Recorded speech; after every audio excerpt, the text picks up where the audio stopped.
کیونکہ یہ صحت والی جو نعمت ہے اللہ نے جو یہ تندرستی ہمیں عطا کی ہے،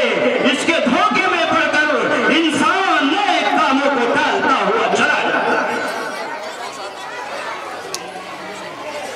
مسجد کے اندر سے جماعت نکلتی ہے، ملاقات کے لیے چند لوگوں کے گھر جا کر ان کی کنڈیاں کھٹکھٹاتے ہیں، ان کے دروازے پر جا کر کھڑے ہو جاتے ہیں اور پیارے سے پیارے انداز میں اچھے سے اچھا نام لے کر اسے بلاتے ہیں، اس کا نام لے کر کہتے ہیں اے میرے بھائی، اے میرے بھائی، اے میرے چچا، اے میرے دادا، اے میرے تایا، اے اللہ کے بندے، تیرے گھر پر اللہ اور اللہ کے رسول کے مہمان آئے ہیں، اللہ اور اللہ کے رسول کی بات کو لے کر آئے ہیں، تو جا رہے ہیں، وہ بخوبی جانتے ہیں کہ ہم اپنے بھائی کے پاس کس لیے جا رہے ہیں، اور جس کے دروازے کی کنڈی کھٹکھٹائی جاتی ہے وہ بھی بخوبی جانتا ہے کہ یہ میرے دروازے پر کس لیے آئے ہیں۔ جو جانے والے ہیں وہ تمہارے سے کوئی تمہارا گھر، تمہارا کھیت، تمہارا کاروبار نام کرانے کے لیے نہیں جاتے، بلکہ ان کے دلوں کے اندر یہ کڑھن، یہ خواہش، یہ لگن، یہ محبت، یہ تعلق رہتا ہے کہ کسی بھی طرح سے میرا جو بھائی، جو اللہ نے جس کو کہا تھا وَمَا خَلَقْتُ الْجِنَّ وَالْإِنسَ إِلَّا لِيَعْبُدُونَ، کہ اللہ نے تجھے اپنی عبادت کے لیے پیدا فرمایا ہے، جس کو اللہ نے کہا تھا کہ تو میری عبادت کے لیے ہے، یہ اس بھائی کے گھر پہ اس لیے جاتا ہے تاکہ یہ میرا بھائی جو اللہ سے غافل ہے، جو رسول اللہ کی سنت سے غافل ہے، یہ کسی طرح سے مسجد کو آباد کرنے والا بن جائے، یہ کسی طرح سے اللہ کو ماننے والا بن جائے، یہ کسی طرح سے اللہ کے رسول کو ماننے والا بن جائے۔ لیکن میرے عزیز دوستو، جس کے دروازے کی کنڈی کھٹکھٹائی جاتی ہے وہ فوراً، جو اللہ نے اسے صحت والی نعمت موجود تھی، جو صحت اللہ نے اسے عطا کی تھی، اس کے دھوکے میں پڑ کر فوراً اس کا عذر پیش کر دیتا ہے کہ کل سے شروع کریں گے، پرسوں سے شروع کریں گے، ترسوں سے شروع کر دیں گے، ابھی کوئی عمر نہیں نکلی، ابھی کوئی ہم نے بیاہ شادی نہیں کیے، نہ جانے نعوذ باللہ بہت سے ہمارے بھائی، بہت سے ہمارے نوجوان اپنی زبان سے کیسے کیسے الفاظ نکال دیتے ہیں، ان کو بیان کرنا بھی نہیں آتا۔ بہت سے بھائی اپنی زبان سے ایسے الفاظ کہہ دیتے ہیں کہ انہیں اور کوئی کام نہیں ہے، انہیں کوئی اور ہلا نہیں ہے، آتے ہیں بستر اٹھا کر، آتے ہیں دعوت کھانے، آتے ہیں مفت کی روٹی کھانے، آتے ہیں مفت کے چلے کھانے، لیکن میرے عزیز دوستو وہ مفت کے چلے کھانے نہیں آتے، روٹی وہ اپنے گھر پر بھی کھا رہے تھے۔ اللہ نے انہیں تندرستی دی تھی، اللہ نے انہیں ہاتھ دیے تھے، جیسے تمہیں ہاتھ دیے ہیں انہیں بھی دیے ہیں، جیسے تمہیں پیر دیے ہیں انہیں بھی دیے ہیں، جیسے تمہیں جسم دیا ہے انہیں بھی دیا ہے۔ فرق اتنا ہے کہ ان کے دلوں کے اندر ایمان کی محبت ہے، ان کے دلوں کے اندر اپنے ایمان والے بھائی کی محبت ہے، قرآن ہے، لگن ہے کہ کسی طرح سے میرا ایمان والا بھائی دنیا کے اندر رہ کر اور رسول اللہ کی بات ماننے والا بن جائے۔ لیکن میرا عزیز دوستو، اللہ کے رسول صلی اللہ علیہ وسلم نے فرمایا کہ جب انسان کے پاس یہ نعمت موجود ہوتی ہے، الصحت، کہ انسان کے پاس جب صحت موجود ہوتی ہے، اس کے دھوکے میں پڑ کر وہ نیک کاموں کو ٹالتا ہوا چلا جاتا ہے۔ دوسری نعمت اللہ کے رسول صلی اللہ علیہ وسلم نے ارشاد فرمائی الصحت والفراغ، کہ جب انسان کے پاس فراغت ہوتی ہے، فرصت ہوتی ہے، چھٹی ہوتی ہے، تو اب یہ انسان اس وقت کو غنیمت نہ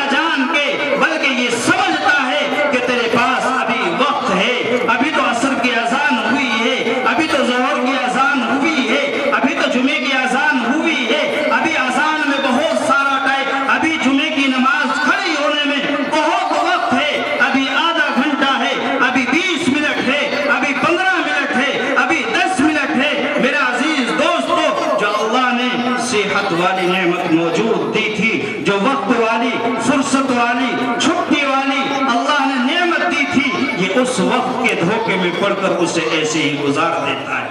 نیک کاموں کو ٹالتا ہوا چلا جاتا ہے۔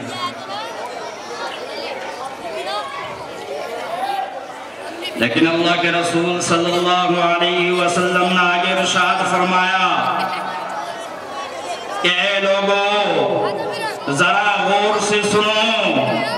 نعمتان مغبون فیہما کثیر من الناس الصحۃ والفراغ، تو دو نعمتیں ایسی ہیں کہ جب انسان ان کے دھوکے میں پڑ جاتا ہے، جب یہ اس کے پاس موجود ہوتی ہے اس کے دھوکے میں پڑ جاتا ہے اور نیک کاموں کو ٹالتا رہتا ہے، اس کے آگے آقا مدنی جناب محمد رسول اللہ صلی اللہ علیہ وسلم نے ارشاد فرمایا، اے لوگو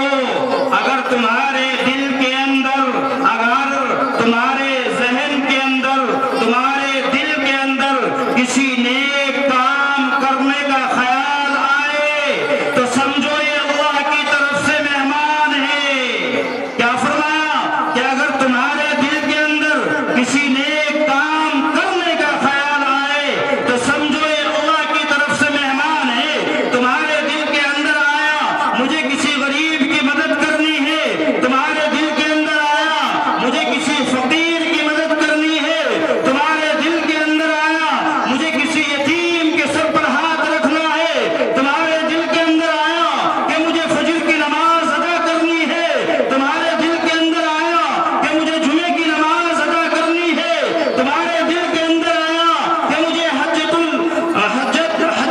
کرنا ہے، تمہارے دل کے اندر آیا کہ مجھے عمرہ کرنا ہے، تمہارے دل کے اندر آیا مجھے مساجد کے اندر تعمیراتی کام میں حصہ لینا ہے، تمہارے دل کے اندر آیا مجھے مدرسے کے اندر کام کرانا ہے، مجھے مدرسے کے اندر تعاون کرانا ہے، تو اے لوگوں اس خیال کو سمجھو کہ یہ خیال اللہ کی طرف سے مہمان ہے، اور اس خیال کی قدر کرو اس سے پہلے کہ یہ خیال تمہارے دل کے اندر آنا بند ہو جائے۔ فرمایا اگر عصر کی نماز کا تم نے ارادہ کیا ہے، دل کے اندر آیا ہے کہ مجھے عصر کی نماز ادا کرنی ہے، تو اس نماز کو ادا کر لو، نہ جانے اگلے وقت کے اندر یہ خیال تمہارے دل کے اندر آئے یا نہ آئے، نہ جانے آپ عصر کی نماز ادا کی ہے، مغرب آپ کو نصیب ہو یا نہ ہو، آپ شہر سے نکل کر گاؤں کی طرف آ رہے ہیں، گاؤں سے نکل کر شہر کی طرف جا رہے ہیں، آپ نے دیکھا راستے کے اندر کوئی حاجت روا ہے، کوئی مشکل کشا ہے، اور تمہارے دل کے اندر آیا کہ مجھے اس کی مدد کرنی چاہیے، مجھے اس کا خیال کرنا چاہیے، تو اس کی مدد کر دینی چاہیے، نہ جانے اگلا وقت آپ کو نصیب ہو یا نہ ہو۔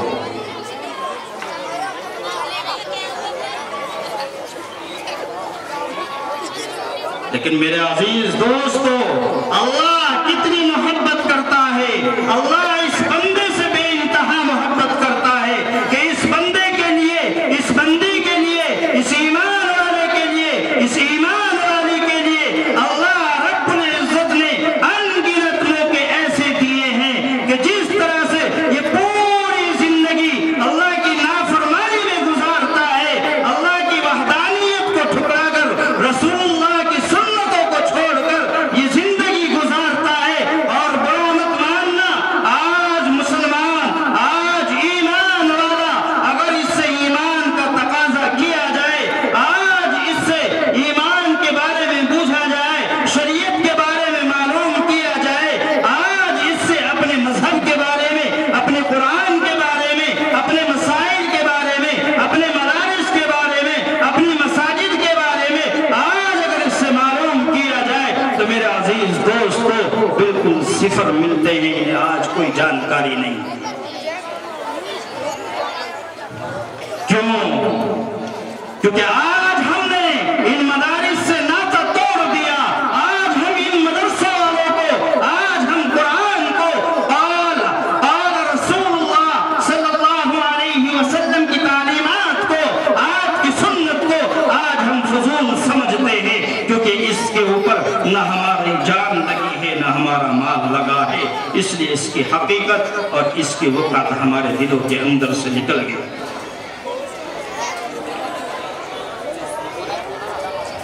آج انسان نفسی کے دور ہے، نفسی کا عالم ہے، ہر کوئی ایک دوسرے سے آگے کی دوڑ میں بھاگ رہا ہے، لیکن میرے عزیز دوستوں جو اس کا اصلی مقصد ہے آج اس سے دور ہوتا جا رہا ہے۔ آج نہ جانے 80% لوگ ہمارے اندر ایسے ہیں کہ جنہیں ایمان کا معلوم نہیں، جنہیں کلمے کا معلوم نہیں، جنہیں نماز کا معلوم نہیں، جنہیں یہ نہیں پتا کہ دنیا کے اندر آ کر ہمیں اپنی زندگی کس طرح سے گزارنی ہے، کیا کیا چیزیں ہمارے لیے ضروری ہے۔ میرا عزیز دوستو، آج ہم اس سے بالکل کوسوں دور جا رہے ہیں۔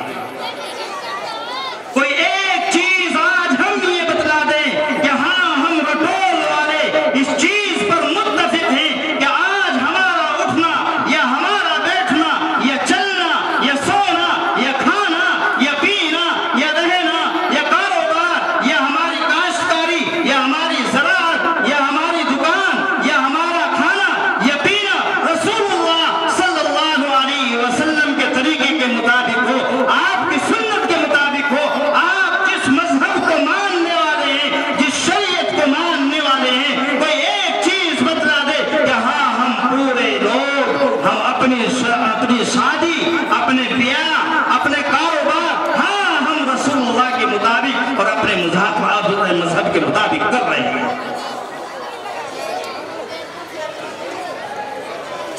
میرا عزیز دوستو، آج ہم اس سے بالکل خالی ہیں۔ یہ چیز ہمیں بتلائے گا کون؟ یہ چیز آئے گی کہاں سے؟ یہ چیز انہی مدارس سے آئے گی۔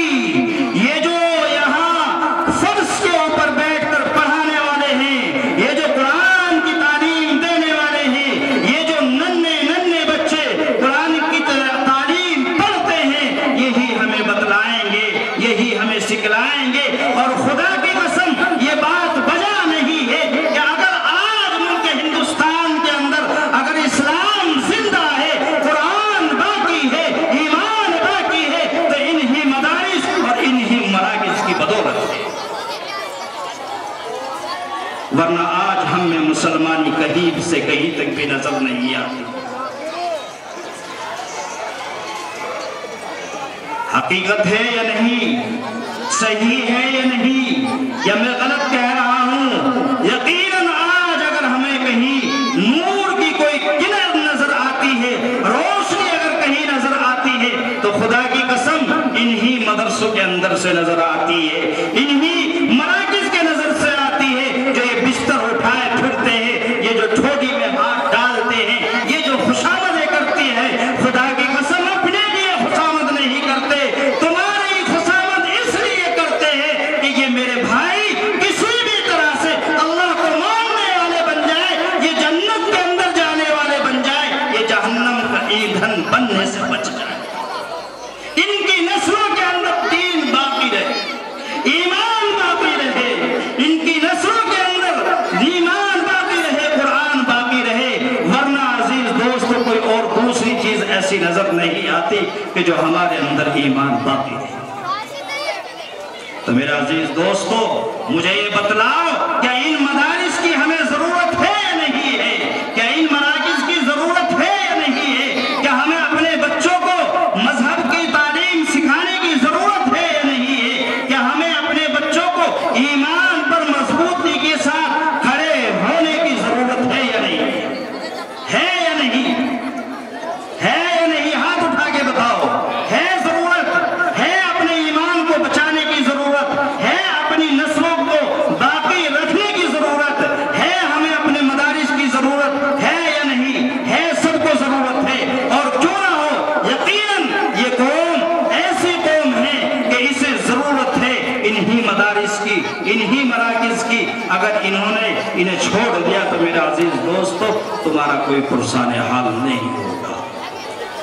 وقت اتنا نہیں ہے، مجھے جو حکم دیا گیا تھا مختصر سی بات آپ حضرات کے سامنے عرض کرنے کے لیے، لیکن وقت زیادہ ہو گیا۔ میرا اصل مقصد یہ ہے، بات تو بہت ساری ہے، لیکن میرے عزیز دوستو، دل کی گہرائیوں سے اپنے دل کے اوپر ہاتھ رکھ کر سوچے، دل کی گہرائیوں سے سوچے کہ آج کے حالات میں ہمیں اپنے ان مدارس کی کتنی اہم ضرورت ہے، ہمیں اپنے سنت کی، اپنی شریعت کی، اپنے قرآن کی، ان علماء کی کتنی ضرورت ہے، بڑی اہم ضرورت ہے۔ اگر میرے عزیز دوستو، موٹی سی بات یہ ہے کہ اگر ہمیں ان مدارس کو بچانے کے لیے اپنی جانوں کی قربانی دینی پڑے، ان مراکز